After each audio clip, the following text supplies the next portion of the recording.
Whenever the moon is full, the princess would sprout wolf fur. The emperor, deeming her a cursed monster, cast her into the cold palace to fend for herself. Outside, the snow was falling heavily. To ward off the freezing cold, the princess had no choice but to rub melted snow over her body to warm herself. Miraculously, the wolf fur simply fell away. Yet, the emperor still viewed her as a monster, even ordering for her to be knocked unconscious and sent to the grasslands to be married off to the Khan. But the princess, refusing to be shamed, slammed her head against the carriage railing. That was when I, from the 21st century, transmigrated into this body. I am not sure how much time has passed, but I woke up with a splitting headache. Looking around, I realized I was lying inside a carriage, and on my body, I wore a thin garment embroidered with a golden phoenix. I rubbed my throbbing forehead, completely bewildered. Wasn't I just skiing on Mount Juyuan? How did I end up on a whole different set after just one nap? Just then, I saw a young girl dressed as a palace maid, kneeling by the bed, sobbing and calling for me, "Princess, princess, you have finally woken up. You nearly scared me to death." I stared blankly, frozen as I looked at the unfamiliar face reflected in the bronze mirror. It dawned on me that I must have transmigrated. Right at that moment, Kaya approached, holding some jewelry. "Princess, we are only 3 days away from Gare County for the marriage alliance. Let me help you get dressed." Hearing that, I felt as if thunderstruck. Not only had I transmigrated, but I was stuck in the most difficult kind, a marriage alliance for the state. I could not accept this reality. Clinging to one last shred of hope, I covered my head with the quilt, praying that if I woke up again, I would be back in the modern world. But the body was far too frail, and I fainted again. When I came to, for the second time, Kaya was back on the floor, wailing loudly. Outside the carriage, the imperial physician's voice drifted in. The princess's pulse was thin as a thread, yet miraculously, she has turned the corner. Truly a good omen. At this rate, you will surely make it to the end of the journey. I waved my hand, signaling him to leave, then closed my eyes in utter despair. Suddenly, a thought occurred to me. I quickly began tapping on the bed. "System, where are you, system?" I frantically called out to the system in my head, yet the air remained chillingly silent. There was not even a notification chime. I opened my eyes in desperation, and found Kaya looking at me with eyes full of tears. Driven by my will to survive, I made a firm decision. Instead of waiting for my doom, I would better figure out my current situation. I sat up and looked her directly in the eyes. "What dynasty is this? Which kingdom is my father's? And who is my husband to be?" Kaya looked absolutely dumbfounded, staring at me like I would gone completely mad. She definitely thought I would lost my marbles. Seeing her start to cry again, I realized I had been a bit too blunt. I quickly grabbed her hand, and with a mix of coaxing and white lies, I finally managed to get the details. "I am Chu Ruiui, the 5th princess of the Southern Kingdom. My husband is the new leader of the 6 grassland tribes, Hatchlin Liat, and this status of mine as princess was only bestowed upon me temporarily for this political marriage." After hearing that, I was so furious I almost died on the spot. They never cared about me before, but now that the nation is in a bind, they push me out as a shield. What a perfect puppet, indeed. I clenched my fists. I frantically searched my brain for historical knowledge, only to find that this dynasty does not exist at all. I sighed helplessly. No system, no special powers, and I am stuck in a sickly body. The game started at hell-level difficulty. I thought about getting off the carriage to clear my head, but I was gasping for air the moment I stepped out. Damn it. I immediately dismissed any thoughts of jumping out the window to run away. NHI helped me to the bronze mirror to help me get dressed. My hair was weighed down by all the gold and jade accessories. The original owner of this body had been bedridden, so these fancy jewels and elaborate robes never got a chance to shine. After she finished, I subconsciously moved my neck. I felt like I was carrying several pounds of gold on my head. NHI, however, was quite happy. A radiant smile blossomed on her youthful face. Suddenly, a thought crossed my mind. I looked at her, questioning, "How old is Hatchlin Liat this year?" "I heard he and the crown prince are about the same age. Only 4 years older than you, princess." I patted my chest in relief. "That is good. At least I do not have to marry some decrepit old man." But the next second, my heart jumped back into my throat. In my mind, there appeared an image of a fierce, scarred man, tearing apart a leg of lamb with his bare, dirty hands. I nervously gulped down my saliva. Meanwhile, NHI kept praising Hatchlin Liat, talking about how brave and peerless he is, having conquered the grasslands at such a young age. Being able to marry him is a blessing blessing many would envy. I could not help but roll my eyes. If it is such a blessing, do you want it instead? After a fierce battle within my own mind, I lowered my voice and asked her, is there any way to get out of this? Why do not we just run away together? Before I even finished my sentence, Tri-NHI suddenly slammed to her knees on the ground, her face drained of all color. Princess, that is a capital offense punishable by death. Please, you must watch your words. I sighed helplessly. I pulled her back up. I was only joking. With the physical stamina I have now, I can barely walk 50 meters. Where exactly would I run to? I would probably just end up dying an even worse death. At dusk, the caravan finally came to a complete halt. I was leaning against the carriage window, fading in and out of sleep. Tri-NHI carried a bowl of medicinal soup that reeked and stung my nose. Walking over to me, I retched once. I pushed the bowl away. This mystery concoction. I would not touch it, even if I were dying. Seeing that Tri-NHI still wanted to persuade me, I quickly suggested getting out to take a walk. After all, after being bumped around on the road for so long, my whole body felt like it was falling apart. But Tri-NHI blocked me. Princess, this is against the rules. You absolutely cannot show your face before meeting the consort. Even the royal physician has to stay outside when treating you. I pouted in annoyance. These ancient rules are really something else. I had no choice but to push open the carriage curtain. I stare blankly into the distance, bored to death. The vast steppes stretch on forever. The sunset paints the clouds in shimmering gold. Beautiful, yes, strictly speaking, but this altitude sickness is killing me. My head is pounding like a drum. I would give anything for an oxygen tank right now. I have absolutely no appetite for dinner. Just a couple of chestnut cakes. The most ridiculous part is, this princess getup is absolute torture. It takes 4 hours just to get dressed every morning. Even if I am not leaving the room, I have to carry these kilos of gold and jewels on my head. If it were not for Tri-NHI, I would not even know where to stick these hairpins. I struggled through half the night like that, and just when I finally managed to sleep for 3 hours, before the sun was even up, Tri-NHI forced me awake again. Princess, please wake up.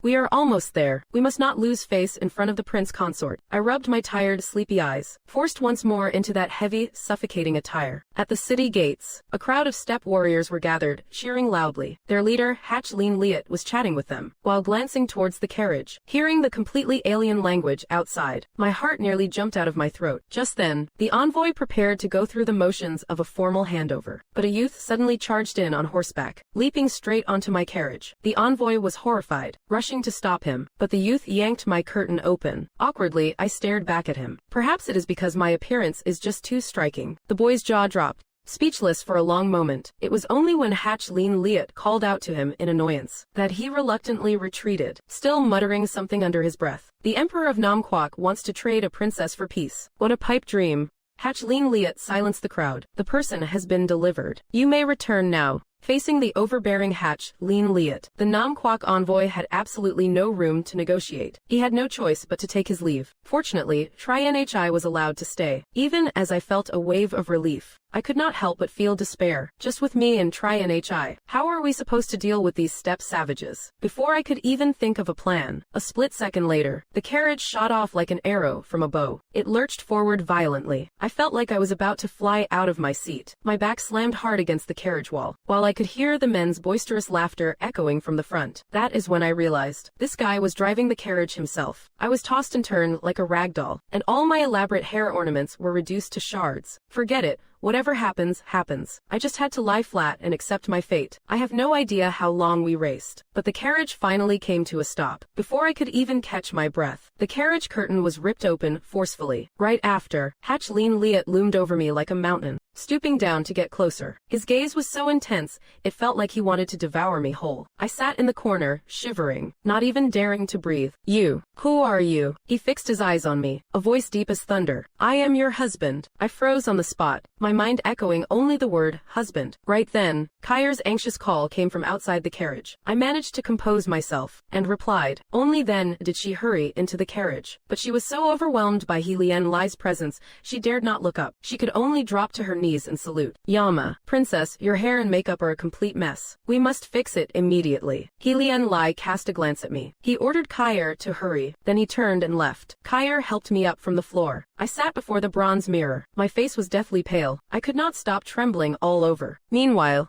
The roaring cheers outside were deafening. Everyone was curious to see if the bride from Nam Kwak was a beauty, but the expression on He Lien Lai's face darkened. He was clearly displeased. In his eyes, though I might be pretty, I was as frail as a rabbit, hardly qualified to be his princess. Before long, Kai Er skillfully finished adjusting my hair and wedding attire. She gingerly helped me out of the carriage, but no sooner had I stepped out than I made a fool of myself in front of everyone. He Lien Lai merely reached out to take my hand, but my legs gave way, and I collapsed right into his arms. The crowd instantly erupted in ear-piercing mocking laughter. Some jeered at me for my anxiousness to throw myself at him. Others even discussed how my beauty would surely drive a man wild. I could only keep my head buried low, mortified, beating at these useless legs. But this was only the beginning of the humiliation. Next, a platter of bloody boiled lamb was brought before me. He Lien Lai sliced a piece of meat, and emotionlessly handed it to me. Eat up.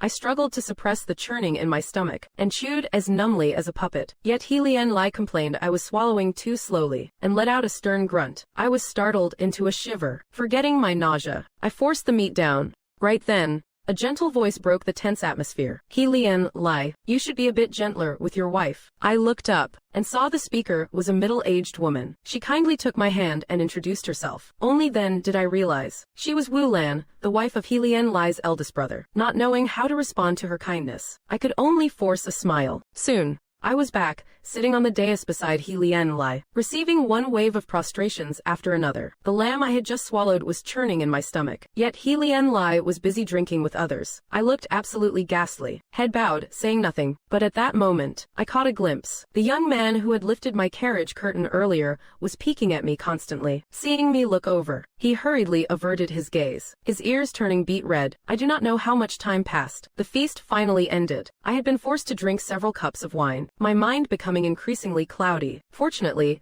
Kyer managed to help me back to the tent, help me undress and go to sleep. In a state between sleep and wakefulness, I sensed someone had entered the tent, moving right up to my side. I initially assumed it was He Lien Lai, and my heart tightened in an instant. I struggled, ready to bolt up, but the next moment, a hand suddenly reached under the blankets, and by the moonlight, I realized with horror that the figure was lean and slender, definitely not He Lien Lai. I was so scared my heart nearly stopped. The moment that hand slid under the bedding, I felt a bone-chilling cold. Could it be that these prairie men have some kind of midnight perversion? Who is there? Don't come any closer. I instinctively grabbed the golden hairpin from under the pillow, the one Kyer had just taken out for me. By the dim moonlight, I saw a slightly youthful face. It was that young boy, Amur, who had lifted the carriage curtain earlier today. It is you. Why are you sneaking into my tent in the middle of the night? He was startled by my reaction, and hurried to cover my mouth, a flash of panic in his eyes. Although the boy seemed fierce, his palms were actually sweating. Keep it down. I just came to see if that sickly girl the Southern Emperor sent had actually been scared to death by my brother. As he spoke, he awkwardly pulled his hand back, revealing a piece of dried milk curd from his pocket. So this kid is all bark and no bite. He was just worried I would starve,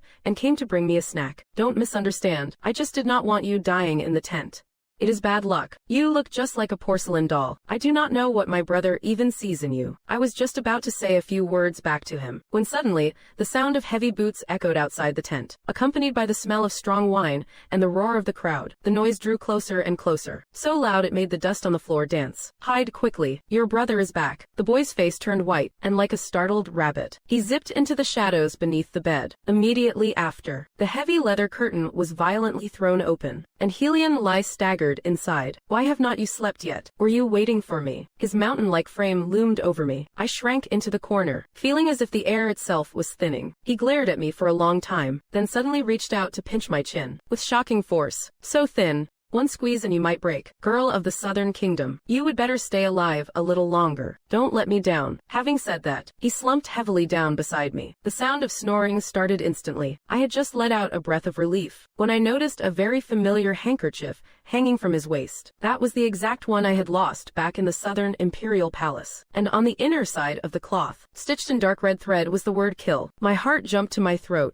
How did this thing end up in his hands? Did he know all along that someone wanted me dead? I stared at that handkerchief with the word kill embroidered on it, and sat awake the entire night. This thing he wears at his waist. It felt like a blade, hanging right over my head, sending a chill down my spine. At the first light of dawn, the man beside me stirred. Startled, I quickly shoved the handkerchief back into his robes, and pretended to still be fast asleep. Woman of the Southern Kingdom, how long have you been staring at me? He rolled over and sat up, his eyes clear, not at all like someone who had just woken up. He reached out his hand, and snatched that handkerchief right out. He waved it in front of my face. How did this get to be with you? Your Southern Kingdom envoys handed it to me themselves, calling it a sweet bribe for me. As long as you die here on the grasslands, the Southern Kingdom is willing to send another 3,000 bolts of fine silk. My whole body turned icy cold, though I knew I was just a tool. Hearing with my own ears that my royal father wanted me dead, I still felt as if my heart had been pierced through. This is not a peace marriage. It is clearly a death sentence. Hatchilian Lai suddenly leaned in close, his rough fingers tracing against my neck. The gesture was intimate,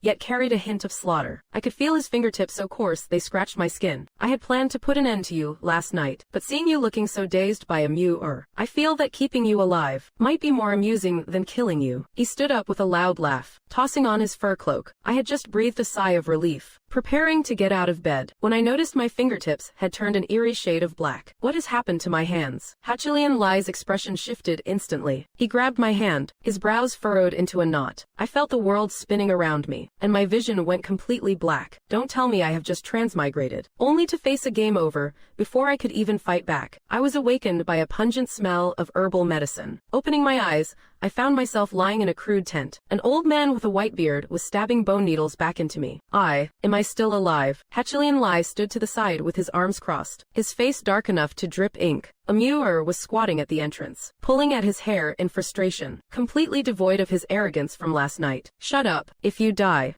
Where am I to find such a fun toy again? The old doctor wiped away his sweat, muttering a string of grassland tongue. Upon hearing him, the rage in Hatchilian Lai's eyes flared even brighter. He slammed a fist against the table. This kind of slow-acting poison requires a primer. It seems those around you are not very clean either. Kai Er's face flashed into my mind in an instant, and my heart gave a violent tremor. Impossible. Kai Er has been with me since I was a child. How could she harm me? Just as I was thinking that, Kai Er came sobbing into the tent, throwing herself down at Hatchilian Lai's feet with a thud. She knocked her forehead until it was blood red. Please, Khan, spare me. The princess is truly being wronged. This servant knows nothing at all. Hatchilian Lai said nothing, just staring coldly at her. I watched Kair's trembling shoulders, my heart filled with a complex mix of emotions. On this desolate grassland, who exactly can I still trust? At this moment, sister-in-law Wulin walked in, carrying a bowl of steaming meat broth. Gently help me sit up, and help me tidy up my messy hair as well. Such a good kid. Drink some soup to steady your nerves first. Hatchilian Lai, stop scaring her with that long face of yours. I drank a bowl of soup. It felt warm and soothing in my stomach. Since the Southern Kingdom has no place for me, then I shall put down roots here on the steppe. Let us see who gets the last laugh. Hatchilian Lai, if I can help you successfully grow crops on this steppe, can you guarantee my safety? Hatchilian Lai froze, as if he had just heard the most ridiculous joke on earth. But before he could speak, a sudden urgent sound of hooves echoed from outside. A soldier covered in blood rushed inside. He dropped to his knees right before Hatchilian Lai. My Khan, something is wrong. The Southern Kingdom envoys were ambushed on their way back. The leader was, it was your second uncle. My heart sank. The power struggles on this steppe seemed even more brutal than those in the imperial palace. The heavy thunder of hooves shattered the camp's serenity. A burly man with a fierce, scarred face vaulted off his horse. It was Hatchilian Lai's second uncle, Solun. He casually tossed a blood-soaked bundle in his hands. An official hat from a Southern Kingdom envoy rolled out of it. Hatchilian Lai, the spineless cowards of the Southern Kingdom, tried to sneak off, so I took the liberty of finishing them off. Hatchilian Lai stood expressionless before me, his silhouette tall and straight as a pine. I hid behind him, looking at the official hat on the ground. A chill ran through my entire body. This was not just killing envoys. It was clearly cutting off my retreat. They wanted to force me, a marriage alliance princess, to my death. Hear it, this woman is bad news. She nearly got you killed. An unlucky star like her.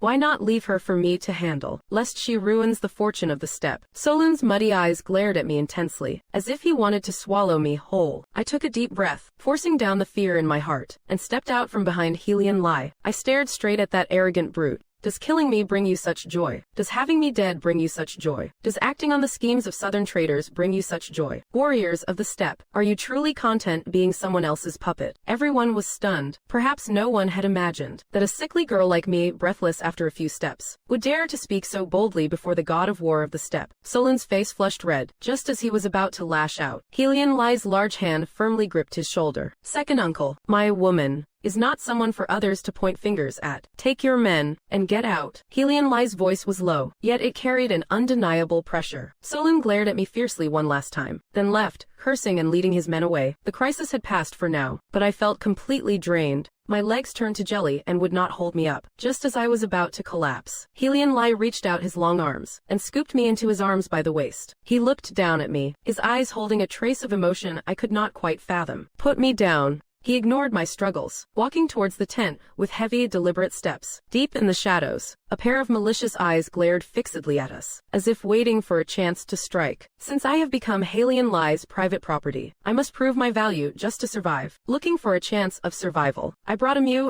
and Cheer to a barren stretch behind the camp. The place was overgrown with weeds, looking quite desolate. Chu Rueme, why did you bring us here? Even the sheep do not want to stay in this wasteland. I ignored the boys' whining and squatted down to grab a handful of soil. The touch on my fingertips filled me with joy. Under this layer of sandy soil, it is rich black earth. I directed Cheer and Amu to dig channels for water, trying to reclaim this neglected land. After toiling for most of the day, just as we were about to rest, a sudden cloud of dust rose on the horizon. The next second, a dozen warhorses seemed to go mad, charging towards us with bloodshot eyes. Oh no, they are stampeding. Run to higher ground, quickly. Once a herd of horses on the steppe loses control, they will trample everything in their path. I pulled Cheer, scrambling desperately up the hillside. Amu pulled out his short blade, shielding us. The boy's face was etched with grim defiance. Just as the leading horse was about to crash into a dark figure flashed by like lightning. Helian Lai, riding his pitch-black warhorse, charged in from the side, his long lash whipped out like a dragon, precisely snaring the lead horse's neck. He exerted the strength in his arms, brute forcing the stampeding horse to a halt. As the dust settled, a few horses lay on the ground, twitching, frothing at the mouth. I ran over to examine them closely. By the horses' mouths, I found some crushed purple leaves. Helian Lai, this was not an accident. Someone put lethal nightshade in the feed.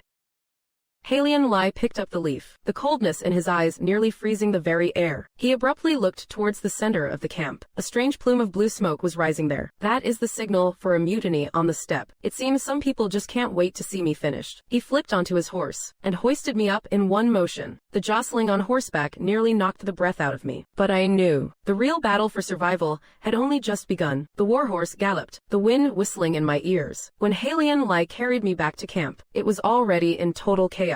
That plume of blue smoke was indeed a mutiny signal. Suolin's men were clamoring around the main tent. Helian Lai, you are harboring a witch from the southern kingdom, tainted by poison. You are no longer fit to be Khan.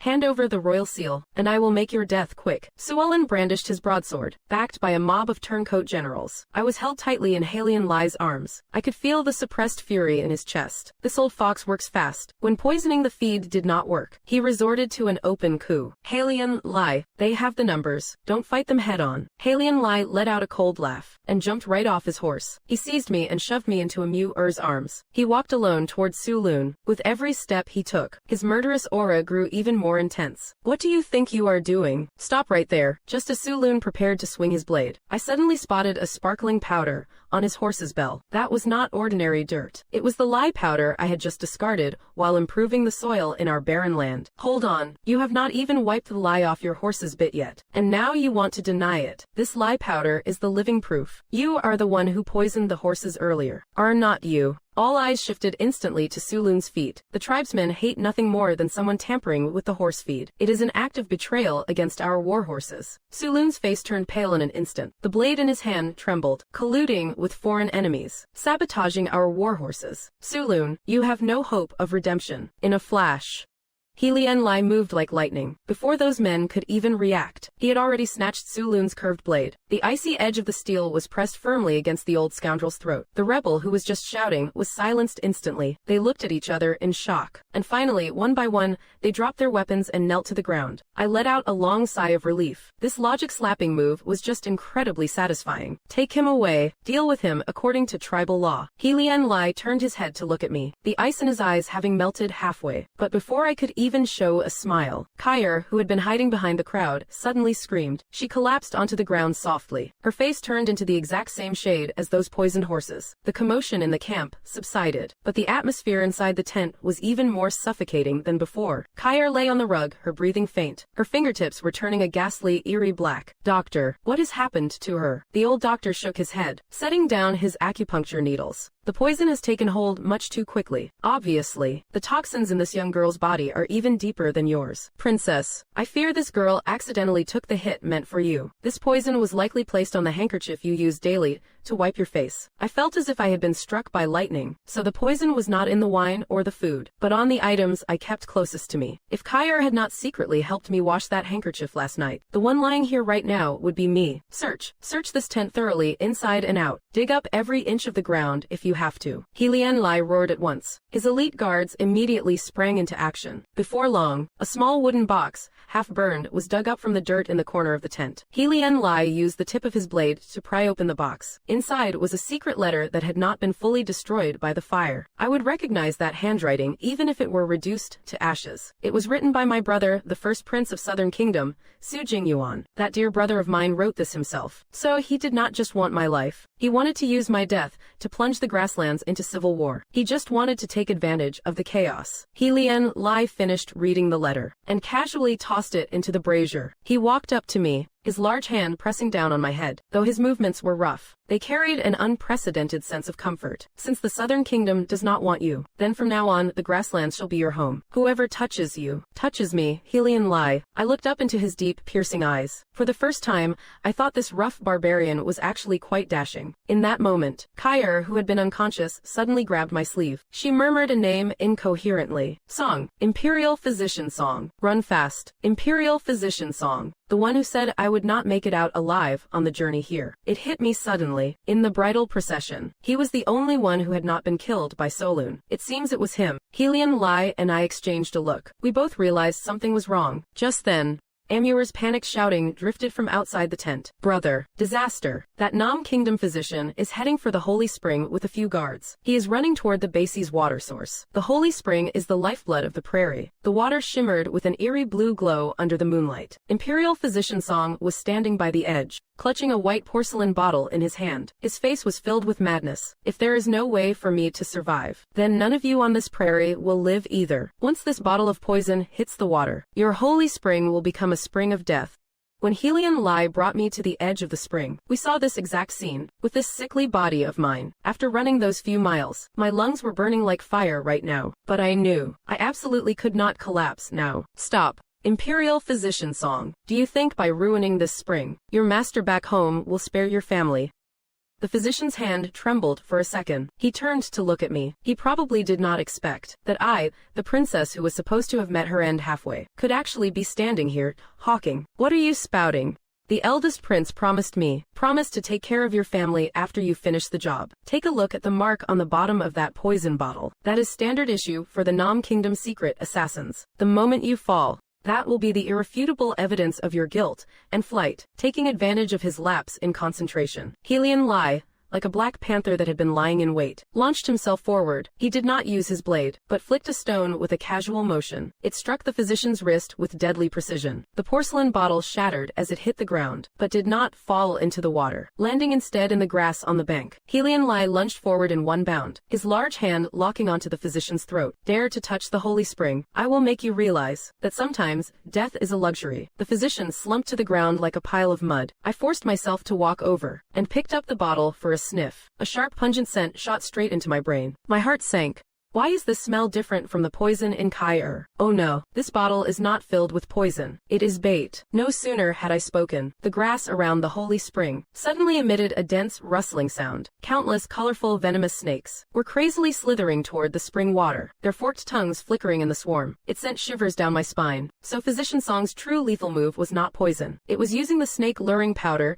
to ruin the sacred spring. Once those snakes hit the water, the spring would be completely tainted by the venom. Helian Lai. Quick, use fire. These things are afraid of fire. Helian Lai reacted instantly. He quickly tore off his fur cloak. He set it ablaze and waved it by the spring. Amur also arrived with his men. They formed a wall of fire around it. But there are too many snakes. The torches won't last long. Brother, the fire's dying out. These beasts have no fear of death. I stared at the eerie blue spring water. My mind started spinning rapidly. My modern geography knowledge told me this kind of sacred spring usually contains high levels of sulfur. I abruptly looked at the sparkling mineral deposits on the bank. Helian Lai, smash those yellow rocks and toss them into the fire. Hurry. Though Helian Lai was puzzled, he chose to trust me unconditionally. He swung his heavy sword, crushing the rocks into powder and scattering it into the fire. Instantly, pungent sulfurous smoke billowed up. The snakes sensed the odor, as if they had met their natural nemesis. They scurried away in chaos. In no time at all, the tide of snakes had completely vanished. The crisis was averted. My tense nerves finally loosened. I collapsed backward, straight as a board. Helian Lai lunged forward and caught me in his arms. His heart was racing. His chest felt incredibly hot. Helian Lai looked at the woman in his arms, pale but with eyes full of determination. The disdain in his eyes had long vanished. In its place was a kind of obsessive possessiveness. Chu Rueme, how many more surprises are you hiding from me? Stop beating around the bush. Take the moss from the bottom of the spring back with you. That is the antidote for cheer. Back at the camp, Cheer took the medicine. Her complexion finally began to flush with life again. I sat by the bed, catching my breath. Helian Lai suddenly pushed open the door. He was holding a bowl of steaming milk tea. He clumsily handed it to my lips. Drink it. From now on in the grasslands, no one will dare call you a sickly weakling again. I took the milk tea. A warm feeling welled up in my heart. But just then, a hawk landed outside the tent. Attached to its leg was a red war letter. The news of the Southern Kingdom's 100,000-strong army encroaching spread like a plague. The camp was gripped with panic. I stared at that blood-red letter. My heart went cold. So the first prince, Chu Jingyuan, wants to build his glory on my dead body. Are you afraid? Helian Lai was polishing his black iron greatsword. The firelight reflected on his sharp, chiseled profile, radiating a fierce energy that was oddly reassuring. Are you afraid? Are you afraid they will trade me away for peace? Helian Lai stopped what he was doing. He walked over to me, his large hand pressed onto the back of my neck, forcing me to meet his gaze. You are my queen, unless I am dead. No one is taking you away. My heart felt a sudden warmth. I shoved a small clay pot into his hand. I have been secretly refining saltpeter over the last 2 days. Though there is not much, it can be a lifesaver when the time comes. This will help you. Helian Lai took the pot, giving me a complex look, before turning and striding out of the tent. Pass the word down. Prepare the entire army. We are welcoming the honored guests from Southern Kingdom. Watching his receding back, I decided I could not just sit idly by. The first prince, Chu Jingyuan, is naturally suspicious. Southern Kingdom's army may look imposing, but they are clearly divided among themselves. I called for Amor, and had him take me to the highest watchtower in the camp. I need to see for myself what kind of tricks this so-called 100,000-strong army is hiding. Chu Ruiui, have you lost your mind? Arrows are flying everywhere out there. If so much as a hair on your head is harmed, my brother will surely finish me off. Enough with the chatter. Lead the way. Standing on the tower, I peered through the moonlight toward the enemy camp. As I thought, the layout of the Southern Kingdom camp is bizarre. They have formed a massive circle, with absolutely nothing in the center. Chu Jingyuan, you really were up to some dirty tricks. Dawn broke. The two armies stood in stalemate. The Southern Kingdom formation shifted. Suddenly, dozens of massive wooden carts were pushed out from the center. They were covered in black cloth, and a pungent smell of sulfur filled the air. What in the world are those? They look like monsters. That is the Southern Kingdom's secret weapon, the fire-breathing dragons. They harness the wind to spray flames. Our tents and grasslands are most vulnerable to that. I watched the Southern Kingdom troops adjusting their sails to catch the wind. Once the fire starts, Helian Lai's cavalry will be trapped in a sea of flames. The consequences do not bear thinking about. Amor, go and bring me every bronze mirror and reflective object in the camp, quickly. Though Amor looked confused, he did as I asked. Before long, dozens of bronze mirrors were neatly lined up on the platform. I adjusted the angles, using the intense morning sunbeams to precisely reflect them onto the enemy's black covers. The blinding light pierced right through their eyes, throwing the Southern Kingdom soldiers into total chaos. Their perfectly aimed sails were disrupted. Now is the time. Attack their left flank. On the battlefield, Helian Lai seemed to share a telepathic bond with me. He swung his horse around and charged into the enemy's left flank like a black whirlwind. At the same time, I had Amor ignite the pot containing my special powder. With a deafening blast, a massive cloud of smoke erupted in the enemy camp. Those fire-breathing dragons were put out of commission before they could even be used, crashing into their own ranks. The first prince, Chu Jingyuan, was back there screaming in rage. He never imagined that his meticulously planned trump card would be shattered by a sickly princess and a few mirrors. Helian Lai took the lead, crushing everything in his path with his heavy sword. He looked up at the watchtower once. Through the throngs of battle, I saw that glint of triumphant smile in his eyes. We had won the first round, but before we could cheer, the sky suddenly went dark. A swarm of dark, strange birds rose from behind the Southern Kingdom's camp. They blotted out the sun. Taking a closer look, those were not birds. They were clearly the Southern Kingdom's custom, oversized paper kites. Attached to them were sealed clay pots, dripping with viscous oil. At that height, our arrows could not reach them. They wanted us burned alive. No sooner said than done. The first batch of oil pots crashed onto the tents. Flames leapt several meters high in an instant. The grasslands warriors were thrown into chaos. War horses panicked and stampeded. The fire turned half the sky a deep crimson. A wave of heat crashed into us. I could barely catch my breath. Do not run. Tell your men to tie the leftover gunpowder to their arrowheads. Shoot at the kites. I waved my arms frantically from the watchtower, trying to catch Hatch Lean Liet's attention. Hatch Lean Liet looked up at me, with those eagle-like eyes of his. He understood my intent in an instant. He whipped his horse around. His voice, like thunder, roared across the battlefield. Archers, ready. Await my command. Aim for the guide wires. Hatch Lean Liet drew his giant bow himself. The tips were wrapped in the highly flammable powder I had prepared. At his signal, hundreds of arrows shot into the sky. The gunpowder streaked through the air like blinding sparks. They ignited the structures of the kites precisely. It was as if a grand meteor shower had descended from the sky. The burning black birds plummeted one by one. One of them headed straight for the banner of the eldest prince of the southern kingdom. So Gun Win was so terrified, he crawled into the shield formation in a panic. Talk about shooting oneself in the foot. So Gun Win, how does that taste? The enemy lines plunged into disarray. Hatch Lean Liet seized the opportunity to lead the elite cavalry for a final charge. Amidst the flashing blades, the southern kingdom's banner was cut in half. So Gun Win fled in disgrace with his remaining troops, vanishing into the horizon of the wasteland. Looking at the carnage across the field, the tension finally left my body. The strength I had been forcing myself to hold onto gave out. Everything went dark. I tumbled straight off the platform. When I came to, I found myself lying in warm fox fur. The fire crackled. Hatch Lean Liet sat by the side of the bed, holding a blood-stained cloth.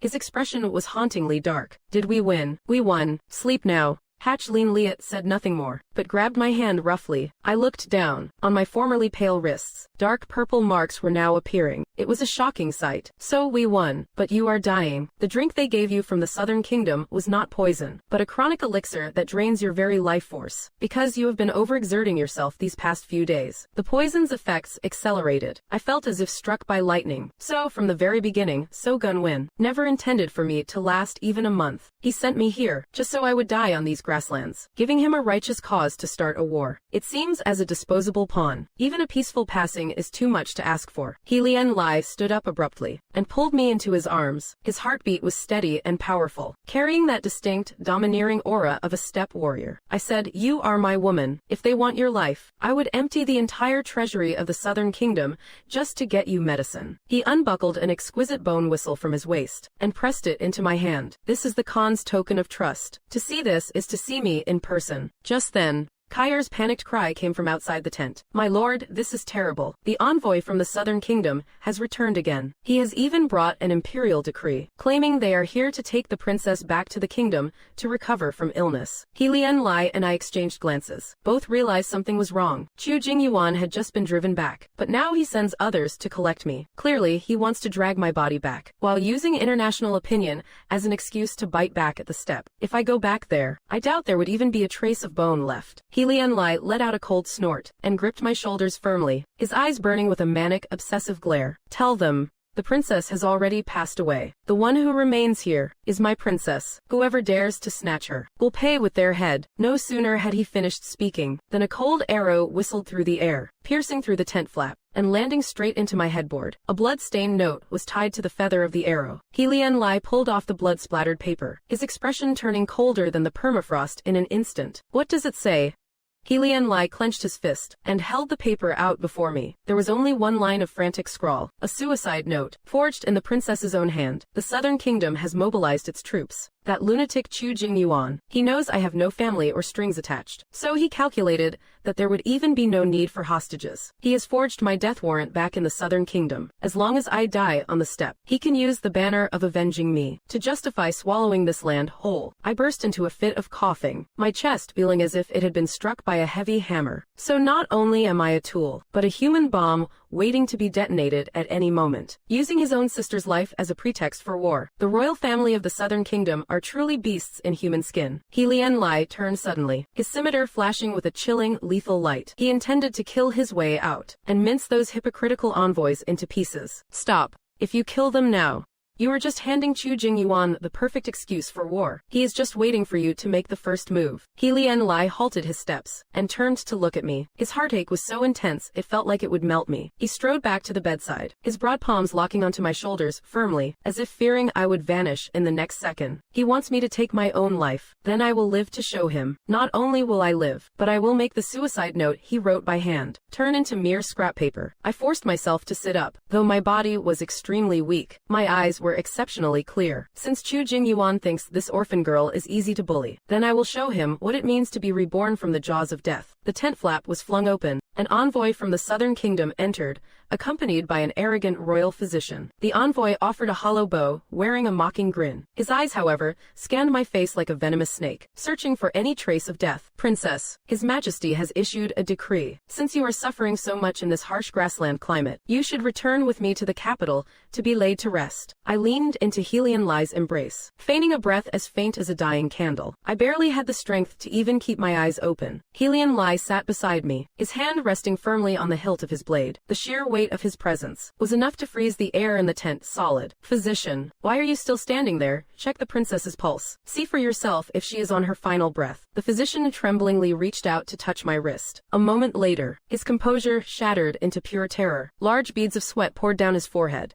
This pulse, though faint, the poison is receding. What? Seeing that I have not died, are you quite disappointed? I sat up abruptly, piercing the envoy with a cold, sharp glare. Go back and tell Chu Jingyuan. The thousands of gold coins he used for this poison were effective indeed. But it is a pity. The sacred spring of the grassland cures all poisons. The death warrant he wanted me to sign, I have already revised it for him. Helian Lai caught on instantly, tossing a blood-stained stack of letters onto the envoy's face. These are the letters I had Amor forge overnight in Chu Jingyuan's own handwriting. They detail exactly how Chu Jingyuan collaborated with external enemies. All the evidence of his plot to murder his own sister. Take this dirt and get out.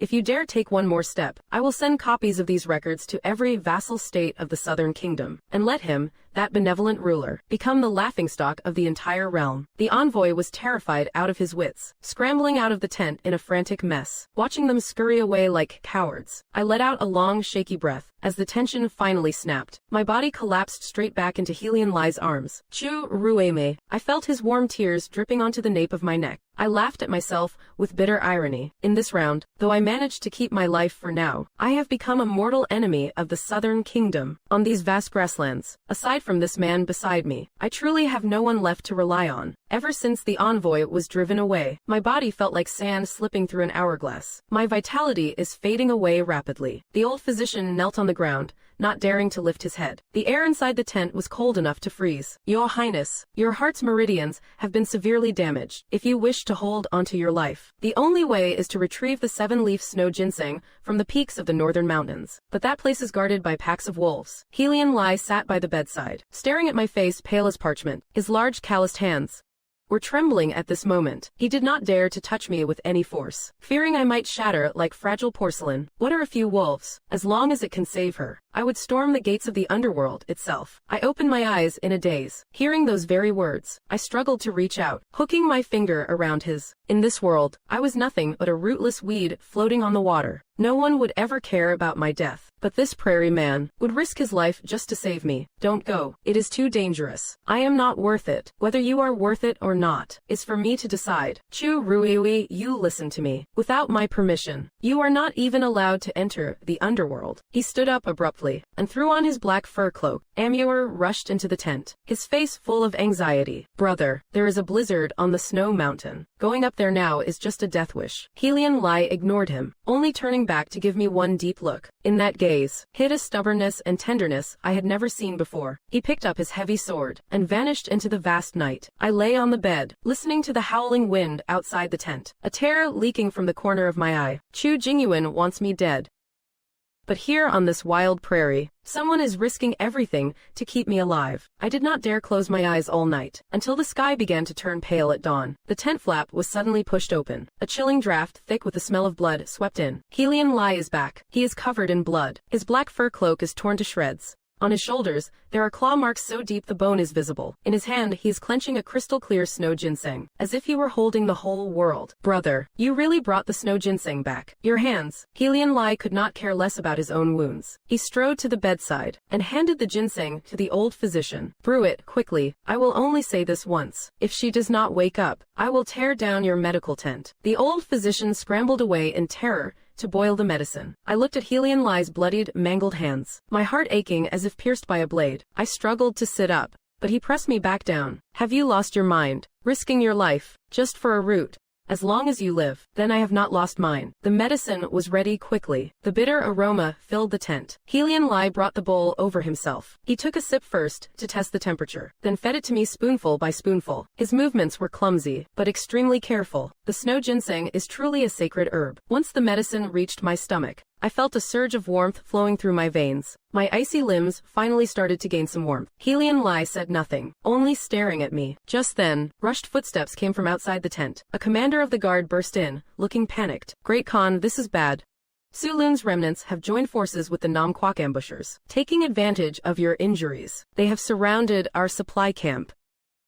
Helian Lai's eyes turned cold. He stood up abruptly, but swayed from excessive blood loss. I instinctively grabbed his sleeve, a sense of foreboding rising in my heart. This is Chu Jingyuan's ploy to lure the tiger from the mountain. He knew you would go searching for medicine to save me, waiting for this very moment. Hatch Lin Liat let out a cold laugh. He reached out and took my hand in his. A wild ferocity flared in his eyes, trying to loot us while we are down. They had better have the lives to pay for it. A mock NHI, gather the troops. Today, I turn the snow of these plains crimson. Reports of defeat kept flooding in. The fire from the grain stores soared to the sky. Hatch Lin Liat struggled to put on his armor, but his shoulder wound burst open instantly. Fresh blood quickly seeped through the white bandages. I firmly held his hand down. Even though I am physically weak, my gaze at this moment was sharper than his. This man has really lost his mind. Even with one foot in the grave, he is still thinking of killing. Sister-in-law, if the supplies are gone, our steppe tribes won't survive the winter. I took a deep breath, my mind spinning at top speed. Since So Gun Win wants to play dirty, I will show him how to play from the big leagues. I turned to look at Hatch Lin Liat, speaking every word clearly. Hatch Lin Liat, give me your command seal. Tonight, I will guard the plains for you. The tent fell into an instant dead silence. Hatch Lin Liat stared at me. That gaze felt like it could burn right through me. A long while later, he suddenly let out a low, deep chuckle. He reached into his chest and pulled out a blood-stained wolf head token, pressing it heavily into my palm. Take it, Chu Enhok Wei. If you lose, I will drag you back to be my slave for a lifetime. I took the icy cold token, yet my heart was burning with fire. I had a mock NHI gather the remaining old, weak, and wounded soldiers, and ordered him to prepare large piles of dry grass and empty barrels. Since they want to loot our supplies, I will give them a grand gift. Watching me command with such composure, the disbelief in Hatch Lin Liat's eyes turned into pure admiration. He leaned back on the soft cushions. The corner of his mouth curved into a wild arc. At that moment, the remnants of the Sak Luan tribe, under the cover of night, charged wildly into the area we intentionally left exposed. The remnants of Sak Luan and the Namquak ambushers, like greedy hounds, rushed into the seemingly poorly defended rear camp. Seeing carts overflowing with grain and grass, they let out unhinged cheers. Hatch Lin Liat is surely dying. Brothers, seize the grain.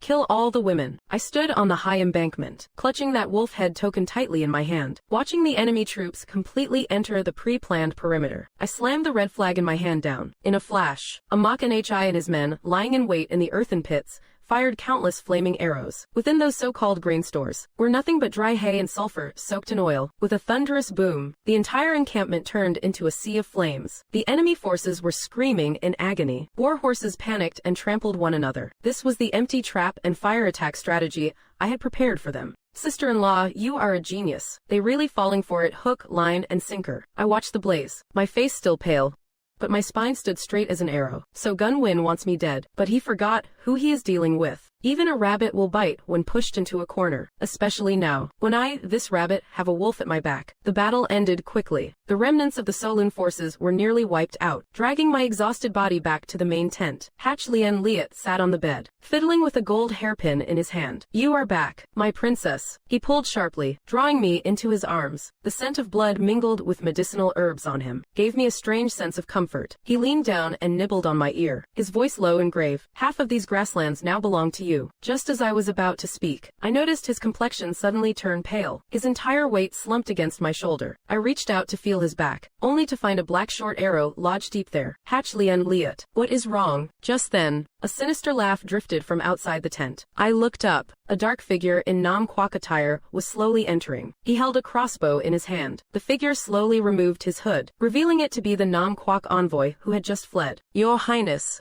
the first prince has spoken. Since you refuse to die quietly, I shall do the honor myself. As long as I bring back your head, I will be the greatest contributor to Nam Quoc. He clutched a custom-made heavy crossbow, the arrow tip glinting with a weird blue light. It was clearly coated in lethal poison. I trembled all over, but I knew begging for mercy now would only mean a quicker death. How much did So Gun Win promise you to make you dare infiltrate the royal tent? Do you think by killing us, you can make it out of these grasslands alive? I spoke to distract him, while silently reaching for the dagger at Hatch Lien Liat's waist. Though Hatch Lien Liat was losing consciousness, he seemed to sense the danger. He gripped my other hand tightly, trying to shield me behind him. Once you are dead, the grasslands will fall into chaos. By then the Nam Quoc cavalry will trample this place. Who would care about the fate of the dead? Prepare to die. He pulled the trigger. The bolt pierced the air, aimed straight at my face. At that critical moment, Hatch Lien Liat found some hidden reserve of strength, hugging me and rolling over, using his own back to block the arrow. Hatch Lien Liat. No. My eyes burned with rage and despair. I seized the chance to pull out the dagger, and with all my might,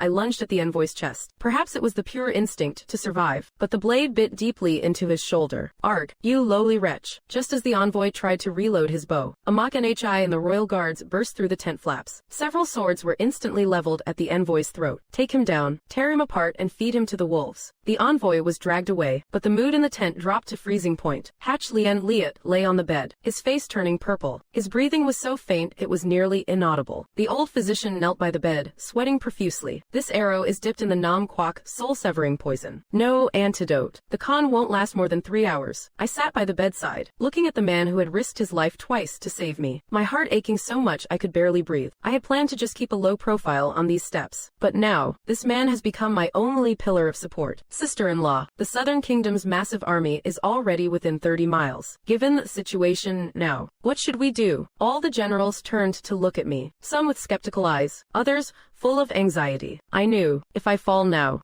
the steps are well and truly finished. I wiped away my tears, and pulled myself up by the bedpost. What are you crying for? He Lien Lai is not dead yet. Go bring that envoy in. As long as he still has a breath in him, make him cough up the antidote. I turned to face those hesitant generals, and picked up He Lien Lai's blood-stained heavy sword. Although it was so heavy it made my arms tremble, I still leveled it before me. He Lien Lai was wounded to save me. Today I, Chu Ruoyu, shall stand guard here for him. Whoever wishes to take advantage of this chaos must answer to the blade in my hand first. The crowd was struck by my resolve, and one by one they knelt down. I forced myself to issue a rapid series of orders, using modern defensive formations to redeploy the camp. Every second ticked by, and He Lien Lai's hands grew colder and colder. Just as I was about to despair, a Muir rushed in, clutching a blood-soaked little bottle. Sister-in-law, I got the antidote. My hands trembled as I took the vial, and just as I was about to feed it to He Lien Lai, the sound of thunderous war drums echoed outside the tent. Chu Jingyuan has arrived in person with 100,000 troops, laying siege to the city. Feed him the medicine. Follow me to the front lines. I am going to personally send my dear brother to hell. The cold wind stung. The Southern Kingdom's 100,000 troops stretched like a dark shadow. Chu Jingyuan sat high upon his massive horse, clad in golden armor, a look of smug triumph on his face. And opposite him, I stood in a plain white cloak, looking frail and windswept on the war chariot. My dear sister, I hear He Lien Lai is as good as gone. If you kneel and beg me to hand over the king's seal of the steppes, perhaps you might live to return to the palace. I gripped the railing of the chariot tightly, my fingertips digging deep into the wood. The pain in my chest began to throb once more, every breath sounding like a broken bellows. Yet I kept my back straight. Chu Jingyuan, you have not even ascended the throne, and yet you act like a ruler. You forged our father's will, and poisoned your own sister. I have already made 1,000 copies of these charges, and distributed them to the generals behind you. Chu Jingyuan's expression shifted slightly, and sure enough, his men began to whisper among themselves. I struck while the iron was hot, pulling the blood-stained secret guard medallion of the south from my robes, and raising it high. Commanders, to whom do you owe your true loyalty? The Southern Kingdom, or this usurping madman? He Lien Lai has awakened. The prairie cavalry is right behind us. Are you sure you want to face death with him? Chu Jingyuan was losing his grip on his sanity. He swung his flag frantically, desperate to force a battle. But right at that moment, a mournful howl of a wolf echoed from deep within the plains, sending a chill straight through everyone's heart. Sister-in-law, look, amidst the swirling dust and sand, a black horse burst forth like a lightning bolt, though Helian Lai's face was deathly pale. With his shoulders still wrapped in thick bandages, he held his heavy sword steady. He radiated an unstoppable force, like a war god returned from the depths of hell. Chu Jingyuan, if you want to lay a hand on my woman, you will have to answer to my blade first. Seeing Helian Lai appear, the southern army's ranks fell into immediate disarray. Chu Jingyuan was so terrified, he nearly tumbled off his horse. As I looked at that towering silhouette, the anxiety that gripped my heart finally eased, if only a little. But then everything suddenly went black before my eyes. Helian Lai's arrival ignited the morale of the prairie warriors. The two armies collided in an instant, their battle cries shaking the heavens. Like a fierce tiger descending from the mountain, Helian Lai charged straight toward Chu Jingyuan's central command tent. Stop him! Loose arrows. A rain of arrows hailed down upon them. I stood atop the chariot, forcing myself to stay conscious. Using modern flag signals, I commanded the flanking cavalry to relentlessly shatter the southern formation.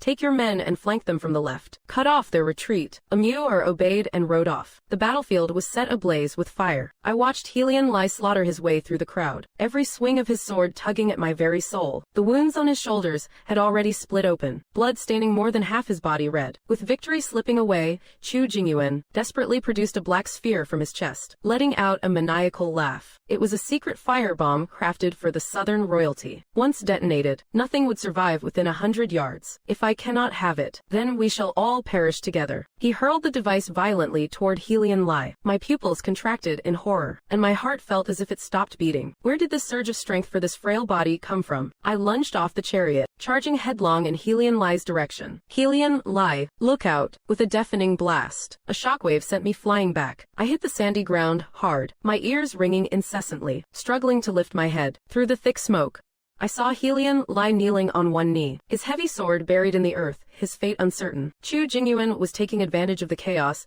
to flee toward the back hills. A metallic taste filled my throat, and I spat out a mouthful of blood. Just as my consciousness began to drift, I saw an unexpected figure, slowly emerging from the direction of Chu Jingyuan's escape, carrying Chu Jingyuan's severed head in his hand. The man raised his head, revealing a face eerily similar to Helian Lai's, yet far more cold and sinister. Helian Lai, my dear big brother, are you satisfied with the show so far? As the smoke began to clear, I clutched my chest, coughing violently. The man holding the head walked with a steady, calculated pace. He was clad in a cloak of jet black wolf fur. A silver mask covered half his face, exposing the other half. He looks exactly like Hachilian Lai. Wuri Zheng, didn't you drown in the ice lake and die 3 years ago? Hachilian Lai braced himself on his heavy sword, trying to stand, but the blast from the explosives only worsened his wounds. The moment he exerted force, he spat out a mouthful of dark blood. My dear brother, if you are not dead, how could I bear to leave first? For these past 3 years, I have been living under an alias in the Southern Kingdom, all for this very day, watching you and Chu Jingyuan exhaust each other. He kicked Chu Jingyuan's head aside like it was nothing but trash. His cold eyes swept across the battlefield. The remaining Southern soldiers saw him, and one by one they dropped their weapons, kneeling down to shout for their new master. So, the mastermind behind Chu Jingyuan was you all along. You deliberately incited war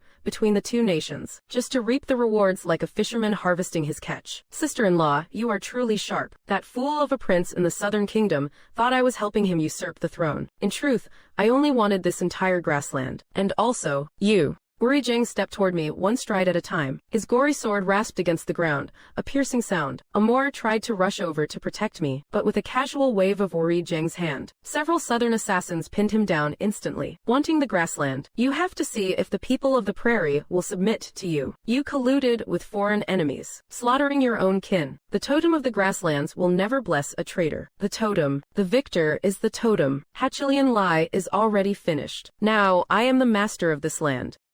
He lunged at me suddenly. Just at this moment, the silent Hachilian Lai let out a low roar. Veins bulged all over his body, and he forcibly shattered the arrow in his shoulder. His heavy sword swept forth with the force of a thunderbolt. Hachilian Lai and Wuri Zheng collided. The clash of their weapons sparked blinding flashes. Even though he was gravely wounded, his suicidal fighting style kept Wuri Zheng at bay for the moment. Madman, don't you care about your own life anymore? Touch my woman, and I will kill you for it. I watched Hachilian Lai's swaying frame flame, my heart aching so much I could barely breathe. I knew he could not hold on for long. I had to do something. I glanced around, my eyes landing on the pouch of explosives Chu Jingyuan had dropped nearby. Amor, find a way to break free. Head toward the fire pile. While I signaled Amor, I braced my weak body, crawling toward the explosive pack, stumbling every step. The pain in my chest had me drenched in cold sweat, but I grit my teeth. I cannot fall at a time like this. Just then, Wuri Zheng's sword pierced Hachilian Lai's abdomen, but in response, Hachilian Lai grabbed the blade hard with his bare hand. Fresh blood poured through his fingers. It is over. Brother, Wuri Zheng, look at what this is. I held the explosive pack high, and in my other hand, a torch I had scavenged from somewhere. Wuri Zheng's face paled significantly. He knew the destructive power of this thing. Tell your men to release Amor and my guards now. Otherwise, we are all going to hell together. Wu Regan is wavering. He is just a coward who clings to his life. Otherwise, he would not have been hiding in the shadows for 3 years. The very moment he was distracted, Amor suddenly slammed into the guards. He snatched the thunderbomb and tossed it far away. Boom. The bomb detonated in the open field. The shockwave knocked Wu Regan off his feet. Ha Linley seized the chance for a fatal blow, putting a final end to this traitor of the steppe. The battle was finally over. The sunset painted the steppe in the color of blood. Ha Linley collapsed into my arms. His breathing was so faint it was barely perceptible. I held him tightly, tears streaming down my face uncontrollably. Don't fall asleep. Ha Linley, you promised to take me to see the spring on the steppe. Just then, a troop of soldiers in silver armor suddenly appeared on the horizon. It was the long-lost emperor of the southern kingdom. I shielded the severely wounded Ha Linley. The white-haired old man in the lead slowly removed his helmet. His face bore a striking resemblance to my own. Father, were not you placed under house arrest by Chu Jingyuan, and rumored to have passed away? The old emperor dismounted. Walking with steady steps, he looked at the southern kingdom's soldiers lying on the ground, then at Ha Linley covered in blood in my arms. A complicated look in his eyes. Ruei-mei, my dear daughter. That animal Chu Jingyuan thought he had eliminated me, not knowing I had been cultivating the silver guard in the shadows. If not for you holding them off here, I might never have had the chance to purge the traitors. He walked toward me, offering a hand to help me up. I subconsciously recoiled, pulling my hand back, still clutching the hem of Ha Linley's robe tightly. In this dog-eat-dog world, other than Ha Linley, I trust no one. Chu Jingyuan is already dead. His accomplice, Wu Regan, has also been brought to justice. Father, now that you have reclaimed your power, please take your men and leave the steppe.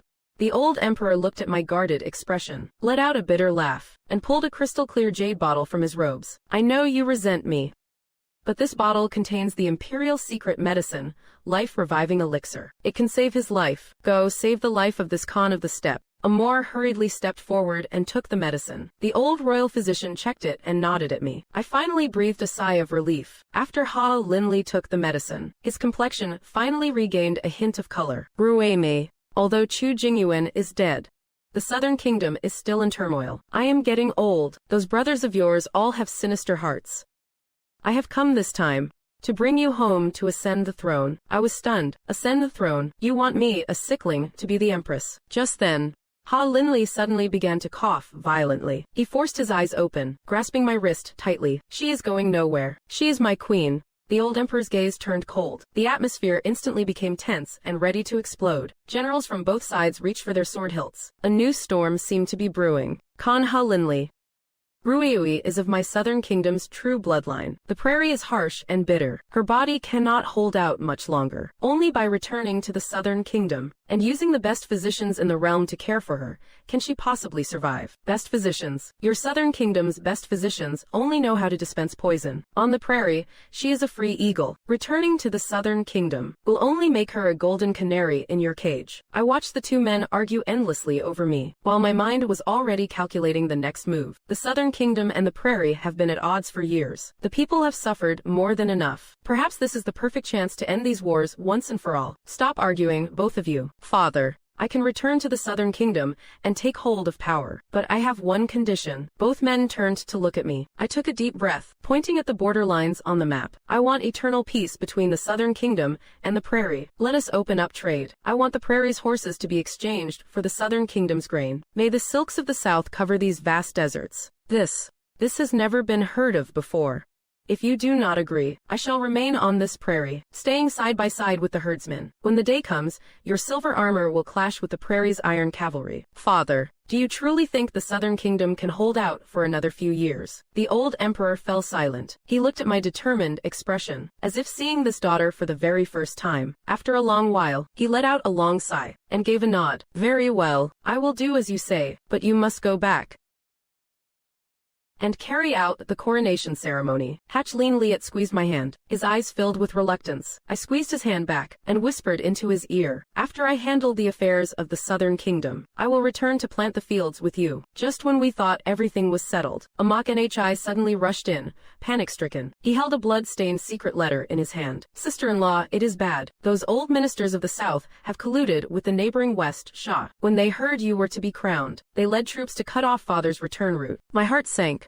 It seems the road to becoming empress is destined to be paved in blood. The rebel army and the West Shah forces have blocked our return. Their banners shadowed the sky and blotted out the sun. The old emperor glared at the dense lines of enemy troops at the pass, his face pale with rage. I stood tall upon the war chariot. The wind whipped through my hair, though my chest throbbed with hidden pain. My focus had never been firmer. Chu Nhac Wei. The enemy outnumbers us manifold, and they hold the strategic advantage. I fear I cannot protect you anymore. I did not speak. I simply turned to look behind me. Hatchlin Liet was mounted on his black stallion, though his body was still wrapped in thick bandages. He held his heavy sword with one hand. Father-in-law, I can hold this line. Father-in-law, his eyes burned with wild, untamed combat spirit.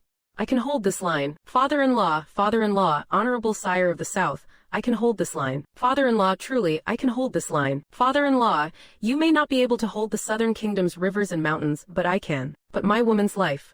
Father-in-law, the South, but I will stake my woman's life, father-in-law, on the southern kingdom.